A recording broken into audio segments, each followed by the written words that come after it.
کیا آپ سوچ سکتے ہیں کہ ایران کے سپریم لیڈر امام آیت اللہ خامنئی رات کو سونے سے پہلے کس قسم کی کتاب پڑھتے تھے؟ کوئی مذہبی کتاب یا کوئی تاریخی دستاویز؟ آپ کا اندازہ بالکل غلط ہے۔ امام خامنئی نے خود دنیا کو حیران کر دیا اور یہ انکشاف کیا کہ وہ روسی زبان کے ان ناولوں کے دیوانے تھے جنہیں لکھنے والے کٹر کمیونسٹ یعنی خدا کے منکر تھے۔ ایک طرف ایران کا سخت اسلامی نظام اور دوسری طرف کمیونسٹ ناول نگاروں سے محبت۔ آخر یہ کیا ماجرا ہے؟ چلیے اگلی 2 منٹ میں اس دلچسپ راز سے پردہ اٹھاتے ہیں۔ امام خامنئی کی سب سے پسندیدہ کتابوں میں 1917 کے روسی انقلاب پر لکھی گئی کتابیں تھیں۔ انہوں نے ناول انعام یافتہ مصنف میخائیل شولوخوف کی کتاب دی کوائٹ ڈان کی تعریف کی، حالانکہ جوانی میں وہ سارتر اور رسل کے بھی دیوانے تھے۔ ان کے مطابق میں نے ڈیوائن کامیڈی پڑھی ہے، میں نے امیر ارسلان بھی پڑھی ہے، میں نے الف لیلا بھی پڑھی ہے، لیکن تھامس ہارڈی کا ناول نگاری کی دنیا میں ایک معجزہ ہے۔ میں بار بار کہہ چکا ہوں، بد نصیب کو ایک بار ضرور پڑھیں۔ یہ سماجیات، تاریخ، تنقید، للہ محبت اور احساس کی کتاب ہے۔ لیکن جس کتاب کو انہوں نے بہترین قرار دیا وہ تھی ٹالسٹائے کی دی اورڈیل۔ خامنئی کا کہنا تھا کہ انقلاب کو سمجھنے کے لیے اس سے بہتر کوئی ناول نہیں ہو سکتا ہے۔ اب سوال یہ ہے کہ اس ناول دی اورڈیل میں ایسا کیا ہے جو ایران کے لیڈر کو اتنا پسند آیا؟ یہ کہانی ہے روس کے شہر سینٹ پیٹربرگ کی، جہاں صدیوں پرانی بادشاہت سیکنڈوں میں تباہ ہو جاتی ہے اور ایک نیا انقلابی نظام جنم لیتا ہے۔ اس ہنگامے کے بیچ 2 بہنوں کی کہانی دکھائی جاتی ہے جو بدلتی ہوئی دنیا میں خود کو ڈھالنے کی کوشش کرتی ہے۔ یہ ناول جذبات، ڈرامے اور سسپنس سے بھرپور ہے، لیکن سب سے بڑی بات یہ دکھاتا ہے کہ جب ایک پرانا معاشرہ ٹوٹتا ہے تو نئی دنیا کیسی بنتی ہے۔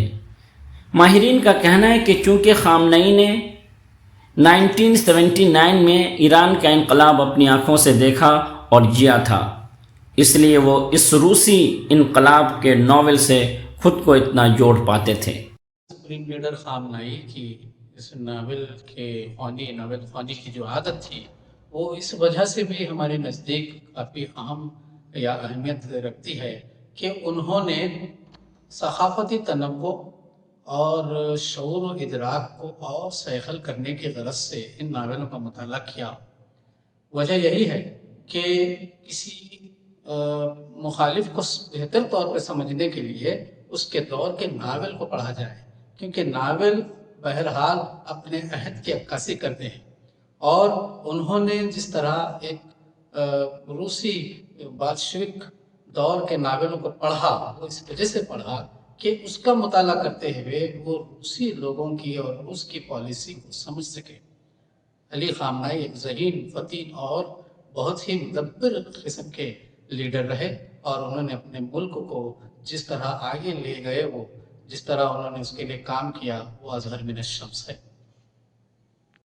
لیکن انسانی حقوق کی تنظیموں کا کہنا ہے کہ ایک طرف خامنئی خود تو بڑے شوق سے غیر ملکی ناول پڑھتے تھے، لیکن دوسری طرف خود ایران کے اندر سخت سینسرشپ بٹھا رکھی تھی، جہاں درجنوں ایرانی مصنفین اور شاعروں کو صرف اپنی سوچ لکھنے کی وجہ سے جیلوں میں بند کر دیا جاتا تھا۔ سچ جو بھی ہو، پر یہ بات ضرور حیران کن ہے کہ سیاست کی سخت دیواروں کے پیچھے ایک ایسا قاری بھی چھپا تھا جسے روسی ناولوں سے محبت تھی۔ آپ کا اس بارے میں کیا خیال ہے؟ کمنٹ میں ضرور بتائیے اور چینل کو سبسکرائب فرمائیے۔ اگلے 2 منٹوں میں ان کی شاعری کے متعلق بتائیں گے، آپ لوگ ہمارے ساتھ بنے رہیں۔ 1988 یعنی 1988 میں جب خامنئی ایران کے صدر تھے، انہوں نے فارسی زبان کی اہمیت اور اس کی شان و شوکت پر ایک تاریخی خطاب کیا تھا، یہاں تک کہ انہوں نے فارسی کو حقیقی اسلام کی زبان کہا تھا۔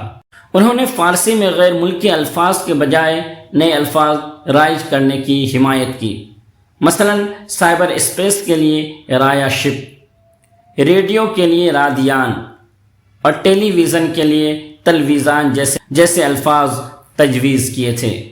وہ پہلے مشہد کی ادبی انجمنوں میں شریک ہوتے تھے، کلام سناتے تھے، شعراء کے کلام پر رائے دیتے تھے۔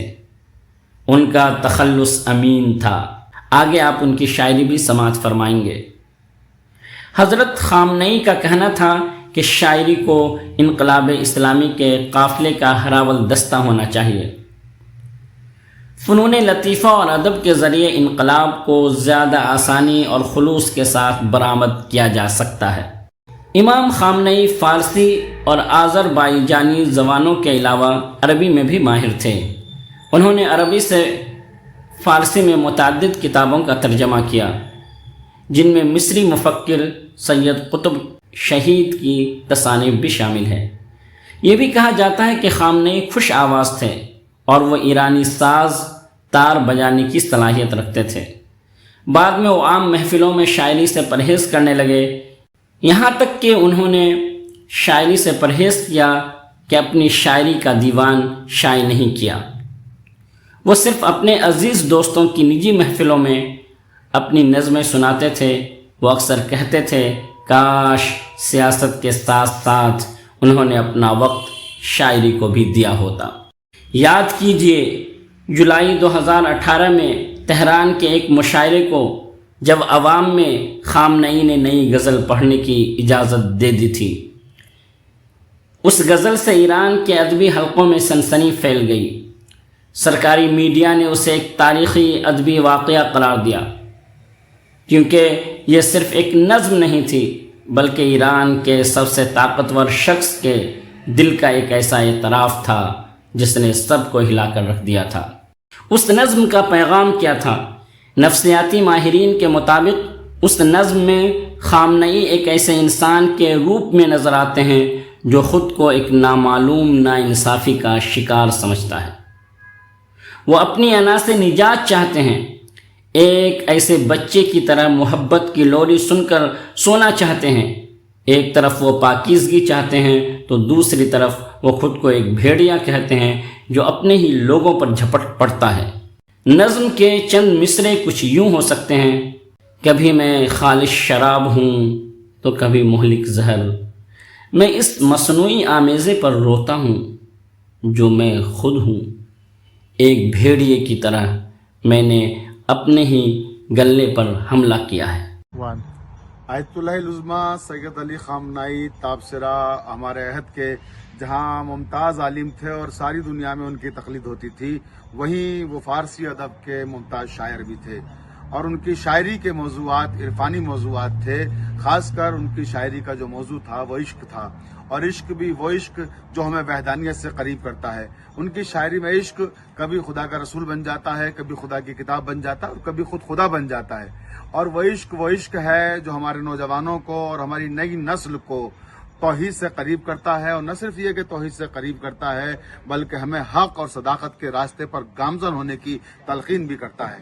آیت اللہ العظمیٰ سید علی خامنئی کا جو لفظی نظام ہے، جب آپ ان کی شاعری کا مطالعہ کریں گے تو وہ لفظی نظام اتنا پرکشش ہے کہ وہ خود ہماری توجہات کو اپنی طرف مبذول کرتا ہے۔ آیت اللہ العظمیٰ سید علی خامنئی کی شاعری کا جو روشن ترین پہلو ہے وہ ایک پہلو شجاعت اور جوانمردی بھی ہے۔ وہ ہماری نئی نسل کو بہادری کی طرف مہمیز کرتے ہیں، اور وہ آیت اللہ العظمیٰ سید علی خامنئی ہمیں بتاتے ہیں کہ ہماری زندگی میں جو یہ مادی چیزیں ہیں ان کی کوئی حقیقت نہیں ہے، اگر حقیقت ہے کسی شے کی تو وہ علم کی ہے، اور ہمیں افکار و نظریات کی طرف اپنے راغب کرتے ہیں، اور ہمیں ان افکار و نظریات کے ذریعے سے دنیا کو تسخیر کرنے کی تعلیم دیتے ہیں۔ اور وہ ہمیں بتاتے ہیں کہ جب بھی جہالت کی تاریکیاں تمہیں گھیر لیں تو پھر علم کا چراغ روشن کرو، اور علم کے چراغ سے ساری دنیا کو روشن اور منور کر دو۔ اب ان کی ایسی چند نظموں کا مشینی ترجمہ آہنگ کے ساتھ فرمائے جو انگریزی سے لی گئی ہے۔ انگریزی میں اس نظم کا نام ہے آن دا پاتھ آف ٹروتھ، حق کی راہ پر۔ حق کی راہ پہ چلتے رہو گر سنگے راہ لہو مانگے، عدل کی خاطر ہر ایک زخم آخر میٹھا پھول بنے۔ رات اگرچہ طول پکڑے صبح انہی کے حصے آئے، جو صبر کو سینے میں پالے عشق سے نفرت ہارے۔ ان کی دوسری نظم کا نام ہے نوجوانوں کے نام، ٹو دا یوتھ۔ اے کل کے امین نوجوانوں، خواب حقیقت میں ڈھالو، ریت کے گھر پہ اپنی قسمت ہرگز مت تعمیر کرو۔ علم کو ایسے ڈھونڈو جیسے پیاسا بادل ڈھونڈے، تلخ زباں کی کوئی باتیں اپنے دل میں گھر نہ کرو۔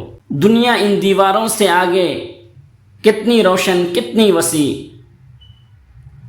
حق تو مٹی تلے بھی زندہ، اس پر کامل بھروسہ کرو۔